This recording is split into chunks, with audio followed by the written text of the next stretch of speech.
don't constitute the complete list. I didn't mention, for example, when I spoke earlier, I didn't mention a brand new airport that we will be building in Palmyra.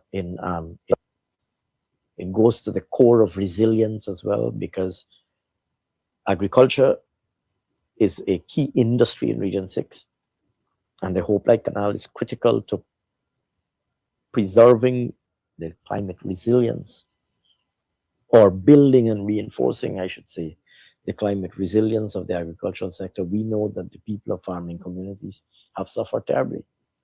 People in Blackbush, Polder, and many other places have suffered terribly because of the rains falling, flooding. This has been a chronic problem in Region 6 and in farming communities throughout the country.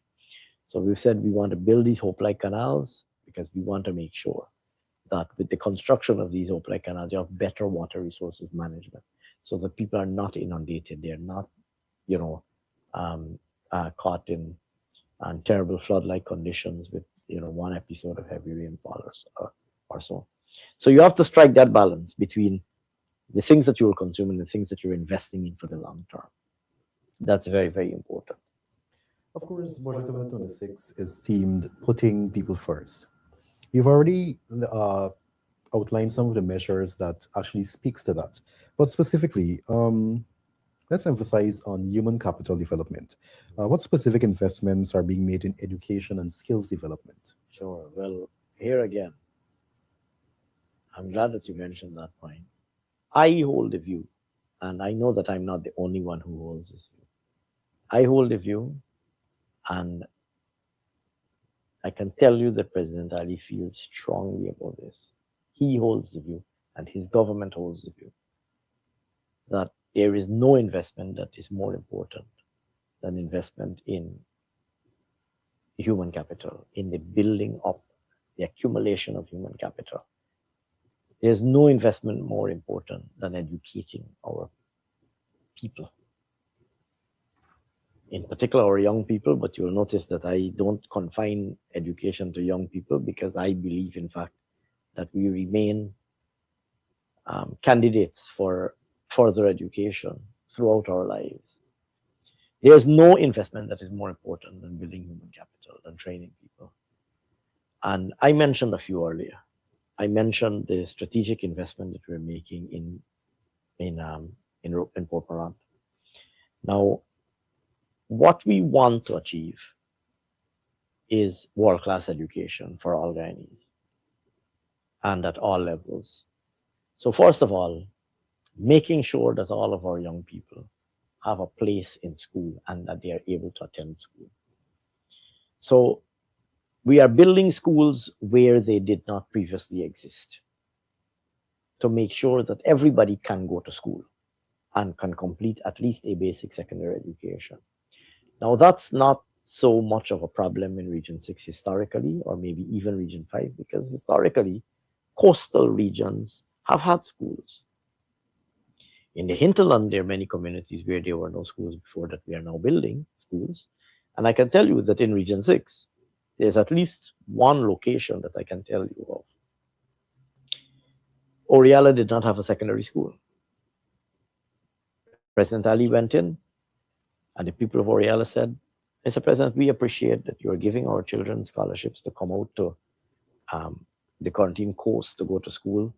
We had built a dormitory. Some of them stay in a dormitory. Some of them go to Skeldon Line Pat or Tagore School or J.C. Chandy Singh or New Amsterdam School, or school, either New Amsterdam Secondary School, multi-school as we call it, or one or the other secondary schools in Berbice. But the people of Oriala said, we would like a secondary school in our community too. And we had a look at it. It's a relatively small population of secondary school going children, but we said we are going to, President Ali himself said he will build a secondary school there. And we have built it. Sorry, not we have built it. We have commenced building it. It's not completed as yet. In fact, there were some challenges with the construction, and we had some very strong words to say in relation to the progress of the project. But we have started building it, and it's there. I have seen the construction in progress as well. So making sure that everybody has access. Number one, everybody must go to school. Now, we recognize too that people have challenges in, in affordability too. So, when we came into government, we said we will restore the cash grant that had been taken away. We have done that. We said we will increase it, and we have increased it. And in this year's budget, we have further increased it. So now every single parent is going to be getting a larger cash grant for their child to support their child's educational endeavors. And I know that parents across this country have welcomed that measure tremendously. But in addition to that, improving the quality of delivery of education, in particular, making sure that all of our teachers are trained. So we've introduced universal training of teachers. So now CPC training is delivered online, and all of our teachers can be in training. That's the first point. Secondly, additional modes of delivery of instruction. Here I speak of, for example, the Ghana Digital School. Every single Guyanese child in their own home can stay home and in their own home be able to access the Ghana Digital Channel, the Ghana Digital School, rather. Of course, you can also access the Ghana Learning Channel, but you can access the Ghana Digital School online in your home as an additional mode of delivery. Some people will use it as their primary mode.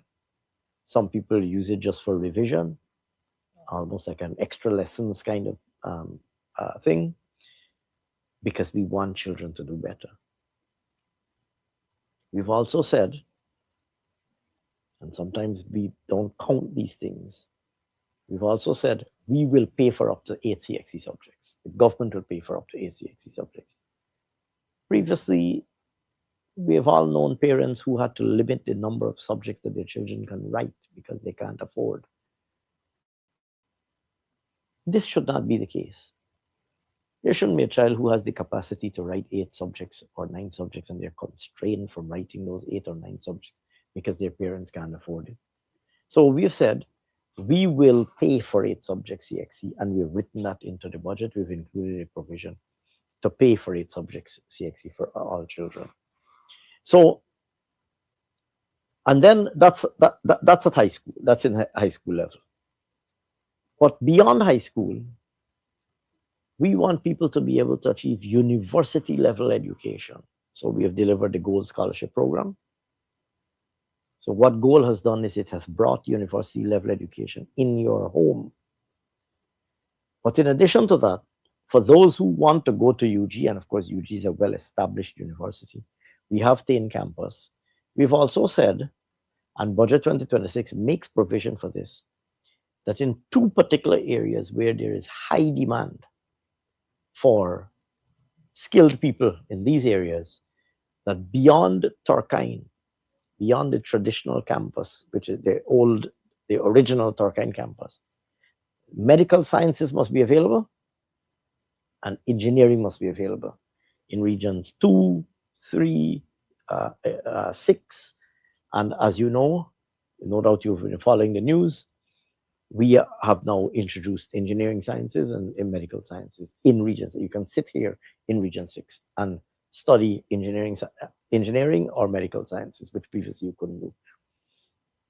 And I should add that the hospital that we're building in Amsterdam will be a teaching hospital. So you will be able ultimately, once that hospital is completed, to become a medical doctor right here in Barbados. And then the other technical and vocational training investments, like, for example, Port Miranda. I mentioned Port Miranda earlier. I'm not going to repeat everything that I said there. All of these investments that are being made in making sure that people have opportunities to uplift themselves. And I want to say this, Kyla, through your program and through the facilities of your camera. I want to say it to the young people of Region 6. I want to appeal to you and Region 5 as well, and any others who might be viewing this program. Please take advantage of the training opportunities that our government is making available. They are out there. I didn't mention making UG free, making the all of that we've provided for in the budget to make sure that we carry the cost of UG so that people don't have to pay fees, writing off student loans, removing the fees from the technical institutes, so I'm appealing to people to please take advantage of these training opportunities. They're available. They're for you. They're intended to benefit the young people of Guyana and even the not so young who may be willing and interested in retraining themselves or upskilling themselves and acquiring new skills. I want to encourage them to do so. Right, and I must mention as well about how UG student, free of charge, thanks to the government, uh, pursuing a diploma currently in OHS. But Minister, before we wrap up, I want to interrupt you there. no You problem. know, OHS, I'm very happy that you mentioned that, Kyla. You know, that is one of the most rapidly growing fields, as you no doubt know. Because, you know, in the old days, I know we were about to wrap up, but in the old days, you could just operate, you know, there were no standards and, you know, operation health and safety and so on. These things were not considered to be important. You know, today you can't work in the oil and gas industry. You can't work in construction for the oil and gas industry. You can't work in logistics and support services for the oil and gas industry if you don't have training in occupational health and safety. Right, and just outside there's a OHS training facility being built. I believe you were there for the turning The turning ceremony. of the sod, right, Right, right here, not far from the studio. right. But what would be your message to the people of Barbies about the People's Progressive Party Civics dedication to their development? So I will say to the people of Barbies, exactly as I would say to the people of any other region in Guyana, that this is a period in which our country is growing rapidly and in which opportunities are being created rapidly for you.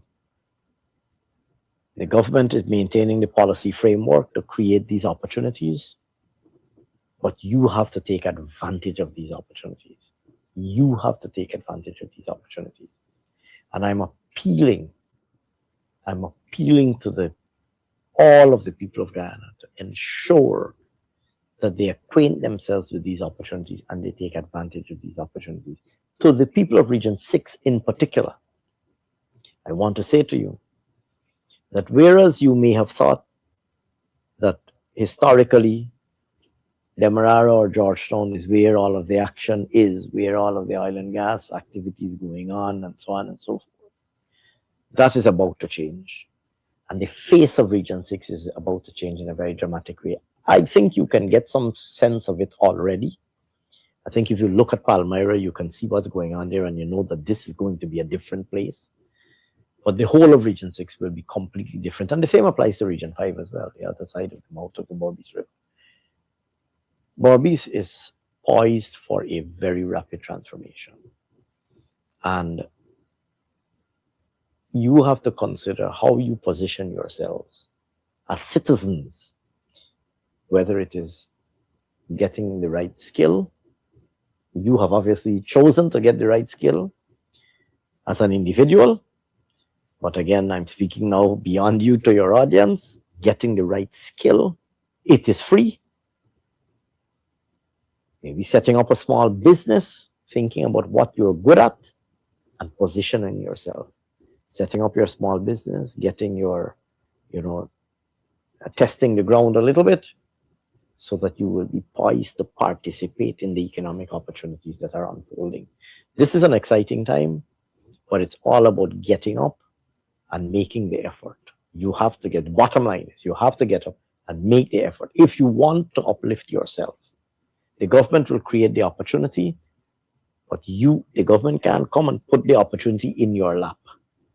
You have to get up. You have to make the effort to get the training, make the effort, work hard, set up a small business, get the job, deliver the results, and you will grow. All right, Minister Singh, thank you very much for joining us for this special broadcast and sharing your vision for Barbies and the people of Barbies that lies ahead. But before we go, any final words to wrap up? No, simply to say that it's very happy. It's for me. It's a great pleasure to be here again. I just wanted, I mean, as you give me the opportunity of, saying a few parting words to the people of Region 6 for today. I just want to say thank you very much to the people of Region 6 for the strong support that you've always given us as a party. You, the people of Region 6, have always supported the People's Progressive Party in a very strong way. I want to thank you very much for that support. We appreciate it. And it's a great honor for us to be of service to you. We know that we have made tremendous progress as a country. We know that we haven't solved every problem, but we are committed to solving as many as we possibly can in the shortest possible time. And I know from the resounding support that we got on the 1st of September 2025 that the people of Guyana recognize this and the people of Region 6 recognize this. So I thank you for your support. And I want to say to you that we will continue to work hard every day to improve the lives of every single Guyanese person. Once again, this has been a special broadcast here on NCN Channel 15 in studio with Minister of Finance, Dr. Ashni Singh. We must thank you, the public, for joining and tuning in as Minister shared the vision that the government, the People's Progressive Party civic government, has for Berbice, for the future of Berbice in terms of infrastructure, capacity building for the people. So once again, thank you for joining us, and Minister, thank you again.